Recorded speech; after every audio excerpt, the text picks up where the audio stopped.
Hello and good evening. You're watching AWANI Tonight with me, Hafiz Marzuki. Donald Trump will be inaugurated for his second term as US President just before 1 a.m. Malaysian time. Due to frigid temperatures with a wind chill of -degrees Celsius in Washington, the ceremony traditionally held outside the US Capitol has been moved indoors.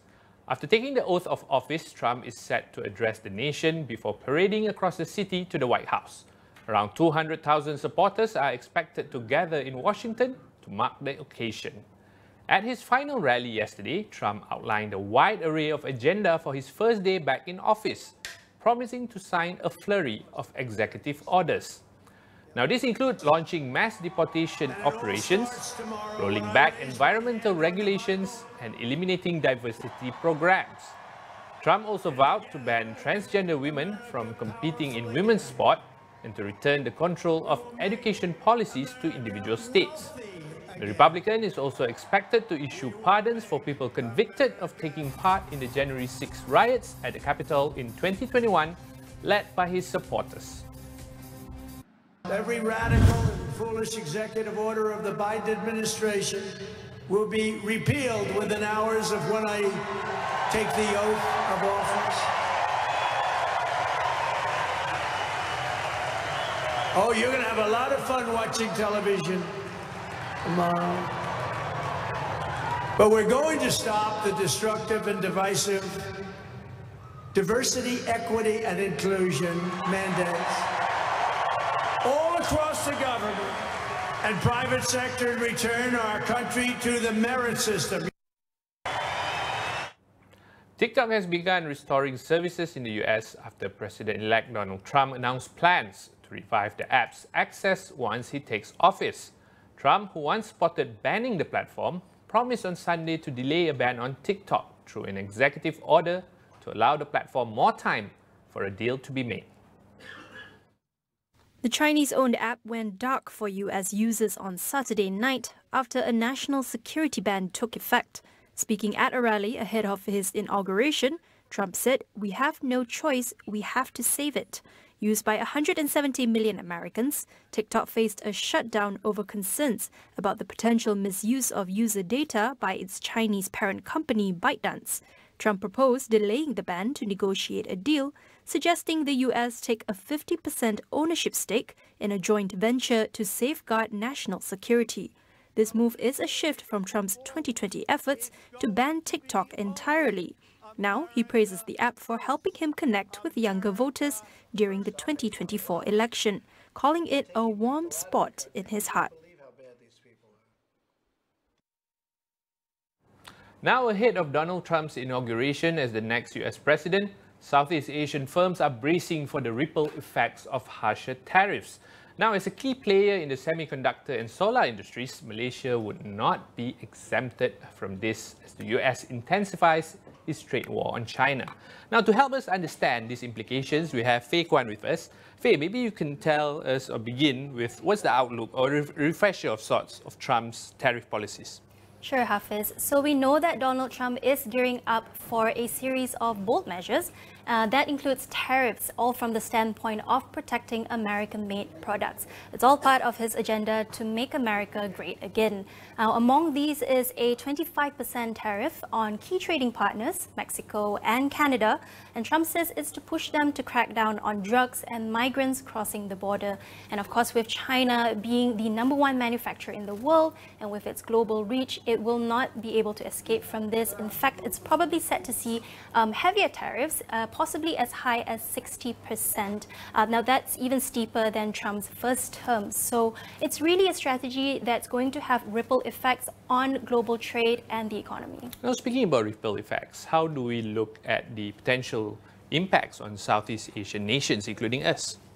Now, we've already seen the fallout from the US-China trade war that started in 2018.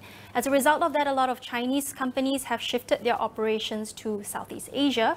to dodge these tariffs, making it a region that is now a key player in the global supply chain. Now, Trump's latest idea here is that he wants something called the External Revenue Service to collect tariffs and revenue from foreign sources. But the reality here, Hafiz, is that tariffs aren't paid by foreign countries.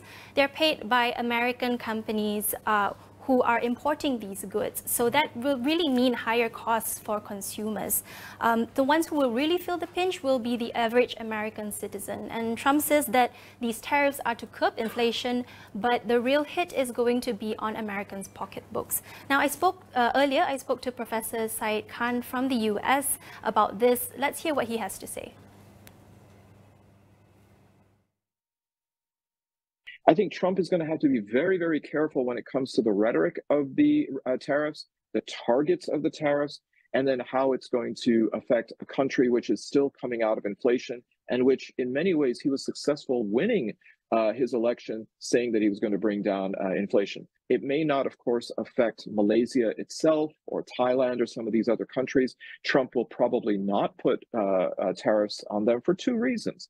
One is maybe he might try to court these countries away from the sphere of influence of China. That might be wishful thinking because China, of course, is the regional superpower, so there's proximity that's involved. But then also there are some very significant investments.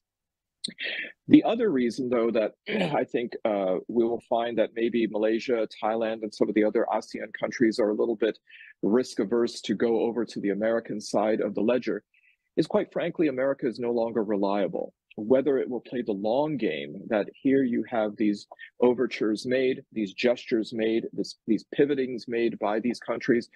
We don't know how long that will last because Trump, with the blink of an eye or the stroke of a pen, can, and his attention span being as low as it is, may then move towards some other country and say, I'm bored with this. So Prof. Syed said basically with a stroke of a pen, Trump could make things happen. How soon can we expect these tariffs to take place once Trump assumes office, I guess, hours from now? Well, speaking about his inauguration, it's already shaping up to be quite historic. There are reports that several foreign officials will be in attendance, and that's a first for the US. A standout guest here is Chinese Vice President Han Zheng, there to represent Xi Jinping, and that's a major diplomatic signal, Hafiz. But despite that, we can, in Trump's inauguration speech, we can expect him to likely focus more on the domestic agenda. So that's the economy and the measures that he's going to take. He's already made it clear that he plans to tackle immigration head-on, promising severe restrictions and what he's calling the largest deportation effort in US history. To add to this, let's hear more from Faye Kwan. Well, I think the number one priority in Trump's inauguration speech is going to be Trump. He is going to speak very much in the first person, and I'm sure that he's going to use the power of the pulpit, first of all, to settle some scores. I think he will name names in what he feels is where he has been wronged. He will make statements of saying that he's fully vindicated. And in a way, even though it's improper, say that he's been fully absolved of all of those things that for which he'd been not only accused, but also convicted, because for him, the ends justify the means. Now, from my conversation with Syed, I think it's also worth mentioning that he doubts there's going to be anything specific that Trump will mention in his speech, other than the fact that he will probably mention the word tariff. Well, tariff is the magic word. Thanks very much, Faye Kwan. That's our correspondent speaking about Trump's tariff policies. We're going to take a short break. Stay tuned.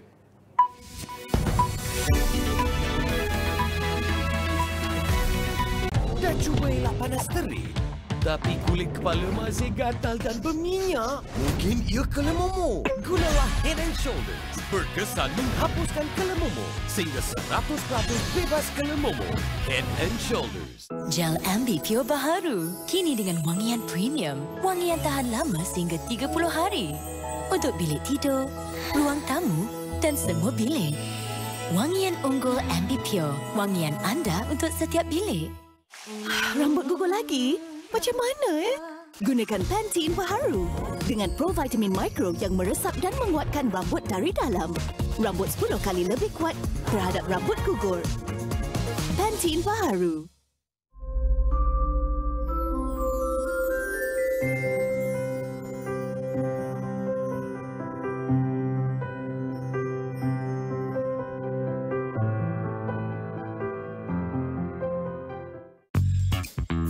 menggaruk kulit kepala disebabkan kelomomor, masalahnya lebih mendalam. Gunalah Head and Shoulders menembusi 5 lapisan untuk membasmi kelomomor dan kegatalan. Bebas kelomomor sehingga 100%. Head and Shoulders diuji secara dermatologi.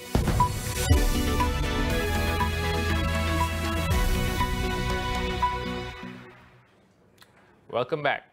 The fragile ceasefire between Israel and Hamas has entered its second day. Overnight, Israel released 90 Palestinian prisoners, primarily women and teenage boys, according to the Israeli Prison Service.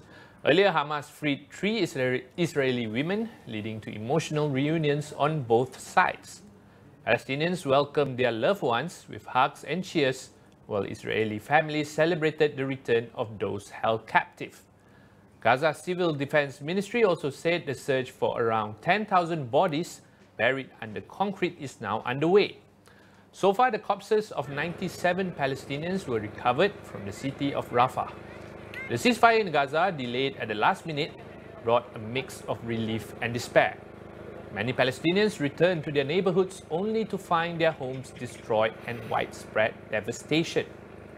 The conflict has claimed the lives of nearly 47,000 Palestinians and displaced countless others, leaving the territory in ruins.